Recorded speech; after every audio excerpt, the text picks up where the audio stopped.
pagi Bu Nia. Selamat pagi Pak Johan. Hari ini panjenengan jadwal ngoji ya? Iya Pak Johan, kebetulan Iya. hari ini saya ada jadwal coaching. Ya seperti itu. Oh.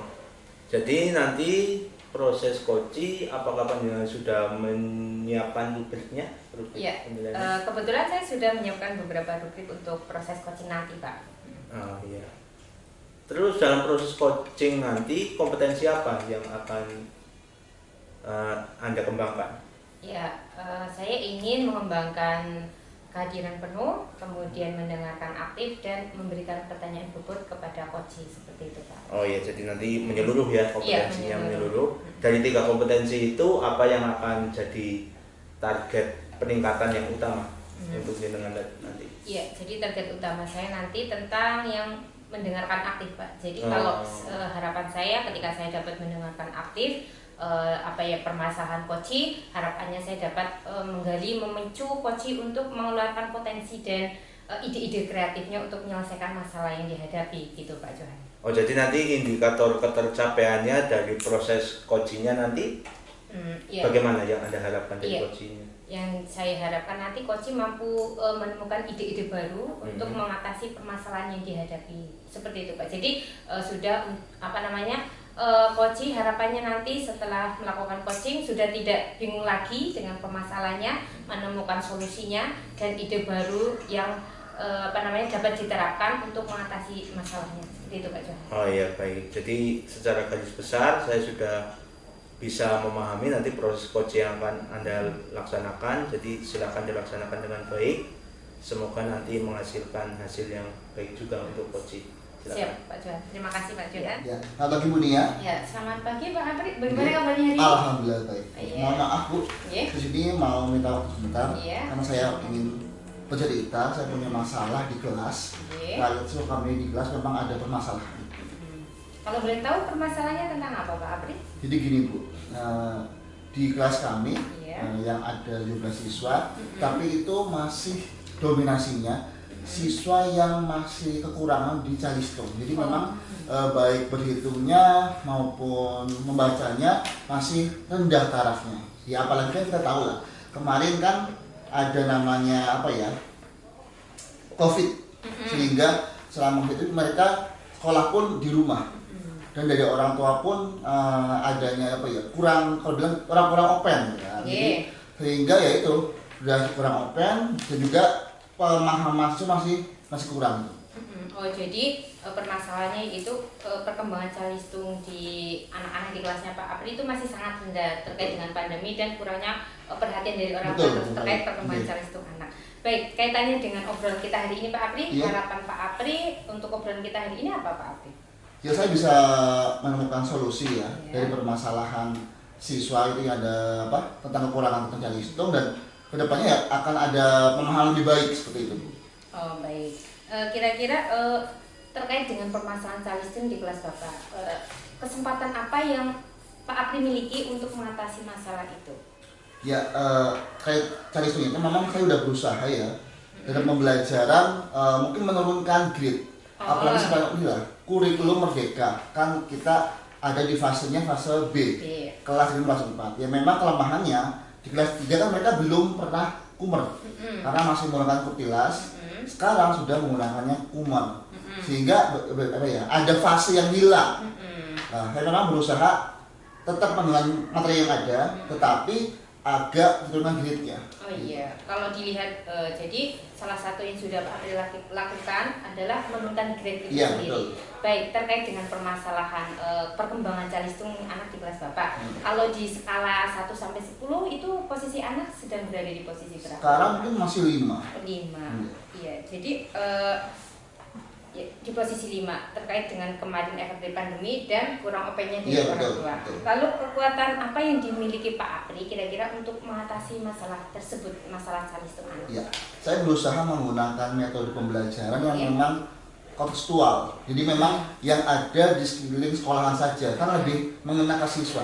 Iya. Jadi gini Bu, contohnya kan sekolah kami masih banyak batuan, gitu kan. Ya kadang anak memang masih menghitung menggunakan batuan, gitu kan. Jadi sudah dengan batuan juga saya berusaha menggunakan permainan yang ada di anak seperti coklat.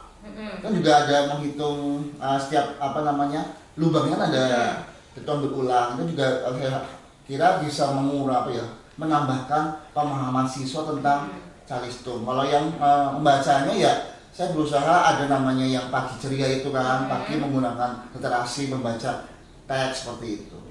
Oh baik, terkait dengan solusi dan tindakan yang sudah dilakukan Pak Apri kan seperti menggunakan metode pembelajaran kontekstual seperti bahan alam yang ada, kemudian menggunakan permainan anak supaya anak lebih tertarik, lebih mudah memahami, kemudian pagi ceria sebagai pembiasaan untuk literasi seperti itu. Terkait dengan solusi yang sudah Pak Apri jalankan ide itu kira-kira mana yang paling efektif, peluangnya paling besar untuk mengembangkan calistung anak, mengatasi permasalahan calistung anak Pak Apri di kelas itu yang mana? Iya, untuk berhitungnya saya lihat menggunakan permainan. Karena itu anak mungkin tidak terah dalam pelajaran, sedang bermain, tapi mereka juga mengenal tentang materinya.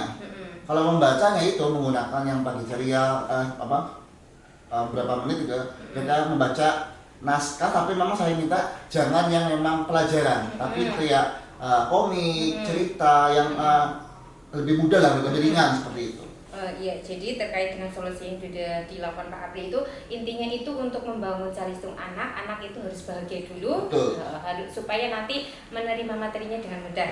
Jadi melalui permainan, melalui membaca komik dan lain-lain, jadi anak dia belajar tapi tanpa dia sadari, gitu ya Pak Apri ya. Baik, terkait dengan solusi dan ide yang sudah dilakukan Pak Apri itu kira-kira gangguan dan hambatannya itu apa saja Pak Apri? Yang jelas kadang gini, untuk hambatannya kadang juga dari kelas lain pengen ikut, dia mungkin ingin tahunya ya. Kadang juga ketika anak sudah fokus dalam pembelajaran, ketika ada yang kelas lain mungkin bilang long lah ya, jadi agak terganggu. Tapi kalau dari kelas sendiri sih udah cukup baik lah. Iya, kaitannya kan tadi kan ada istilahnya dari distrak dari kelas lain kan. Iya, betul. Oh sepertinya pembelajaran di kelasnya Pak Apri itu menarik ya, jadi saya ingin. Nah, untuk mengatasi itu Pak Apri apa solusinya supaya tidak terganggu kelas? Ya saya berkolaborasi dengan guru kelas lainnya, bahwa sebelum saya mulai itu saya bilang ke guru kelas lain bahwa kelas kami akan mengadakan seperti ini, jadi paling enggak kelas yang lainnya lebih tertata, lebih terkontrol lah oleh guru kelas masing-masing gitu. Baik, jadi tadi kan Pak Apri sudah menyampaikan bahwa untuk mengatasi calistung bisa dengan media kontekstual, kemudian permainan anak dan pembiasaan literasi di pagi hari. Nah, terkait dengan solusi Pak Apri itu, rencana Pak Apri ke depannya itu mau bagaimana dengan ide-ide yang sudah dilakukan Pak Apri? Jelas saya berusaha akan berkolaborasi dengan rekan Jawa, dan mungkin gridnya saya coba akan naikkan lagi. Dengan pembelajaran yang ada, tapi tetap tidak menghilangkan supaya anak itu bahagia seperti itu. Baik, adakah ide lain atau solusi lain Pak Apri? Mungkin penggunaan metode lain seperti yang menggunakan IT, ada CD, kan bisa menggunakan film. Kan kita sudah paham bahwa anak kan ada yang memang suka dengan auditori, ada yang dengan membaca, kan beda-beda. Baik, terkait dengan rencana yang akan Pak Apri lakukan, kira-kira ukuran keberhasilannya itu seperti apa Pak? Mungkin dilihat dari ini ya Pak, pemahaman siswa, dari mungkin evaluasi yang diberikan, kan terlihat apakah mereka sudah paham dengan materi berhitungnya, tentang membacanya juga akan kita baca. Baik, oke. Ide Pak Apri itu luar biasa sekali ya, keren sekali Pak. Soalnya sampai kelas lain pelajaran Bapak. Selanjutnya bagaimana komitmen Bapak untuk menindaklanjuti rencana yang sudah Pak Apri lakukan, dan Pak Apri sudah merasa bahwa solusi saya, tindakan saya lakukan itu sepertinya akan membawa perkembangan untuk anak. Komitmen Bapak itu bagaimana? Saya juga komitmennya itu menjaga agar kemampuan siswa itu meningkat. Jelas itu saya nggak bisa bergerak sendiri, jadi akan minta bantuan dari rekan sejawat. Oh baik, berarti Pak Apri tetap akan melakukan kolaborasi untuk menjaga komitmen Bapak. Kira-kira adakah pihak yang akan Bapak tembusi untuk menguatkan komitmen Bapak seperti itu? Yang jelas rekan sejawat ya. Iya, juga orang tua. Kan nggak bisa lepas tangan ya, karena orang tua kan sampai di rumah pun anak akan bertemu dengan orang tuanya. Jadi akan materi yang mungkin sekolah disampaikan akan diulang di rumah. Walaupun ya lihat memang masih banyak orang tua yang bilang lepas, tapi insya Allah diberikan pemahaman akan lebih baik seperti itu. Baik, terima kasih Pak Apri, itu luar biasa sekali. Ya, Keren sekali Pak Apri. Ya. Kaitannya dengan solusi Pak Apri tadi, bagaimana tindak lanjut, kita kan ngobrol. Ya. Nah, kira-kira kan Pak Apri sudah ada gambaran. Ya, Ya. Kira-kira untuk tindak lanjut dari obrolan kita saat ini, kedepannya mau seperti apa Pak? Ya, kita mungkin ada ini lagi obrolan lagi. Iya, baik. Nanti saya lihat dulu gimana hasil dari Iya. saya ke siswa seperti itu. Baik. Berarti besok Pak Apri memberikan gambaran lagi bagaimana perkembangan Iya, dari betul. solusi yang Pak Apri berikan. Gitu, nggih? Iya, makasih Bu. Terima kasih Pak Ya, Apri. terima kasih nih Bu. Oh, iya. Iya. Selamat siang Bu Nia. Ya, selamat siang Pak Johan. Bagaimana kemarin ya, hasil dari coaching panjenengan?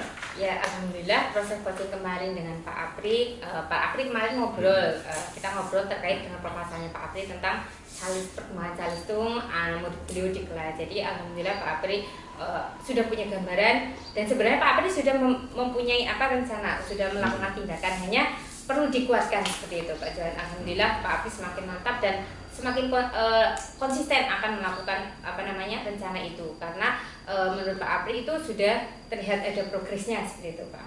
Iya. Apakah tadi kalau yang jenengan terapkan, proses coaching yang jenengan terapkan, apakah sudah sesuai dengan alur Tirta atau mungkin metode yang lain? Ya. Coaching yang lain? Ya, jadi kemarin ketika saya coaching dengan Pak Apri, saya menerapkan metode Tirta. Jadi Pak, pertama saya menanyakan tujuannya dari obrolan kita apa, kemudian identifikasi permasalahan yang dihadapi Pak Apri, kemudian apa sih rencana aksi Pak Apri terkait dengan permasalahannya, dan kemudian tanggung jawabnya, komitmennya dengan ide-ide yang sudah disampaikan Pak Apri. Jadi saya menggunakan alur Tirta supaya proses coaching itu lebih mengalir seperti itu Pak. Iya. Saya akan menyampaikan kemarin secara garis besar catatan saya selama hasil observasi. Untuk penanyaan kondisi koci sudah panjenengan lakukan dengan baik, terus menanyakan harapan, mengajukan pertanyaan berbobot sudah dilakukan dengan baik, terus menanyakan progres ke depan juga kemarin sudah cukup bisa menggali potensi coaching, terus sama kemarin yang unik mungkin menggali tahapan-tahapan metode coaching itu juga kemarin sudah Anda lakukan. Jadi secara garis besar proses coachingnya sudah bagus ya. Terima kasih Pak. Sudah sangat ya sesuai harapan lah.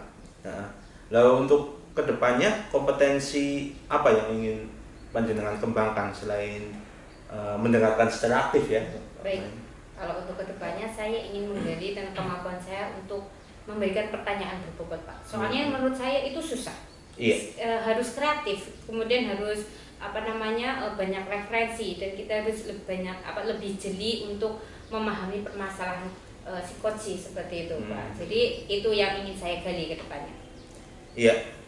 Ya sangat bagus kalau nanti panjenengan semakin memperkuat kompetensi itu, saya yakin panjenengan akan menjadi coach yang lebih baik untuk kedepannya. Terima kasih Pak Terima Johan. kasih. Ya.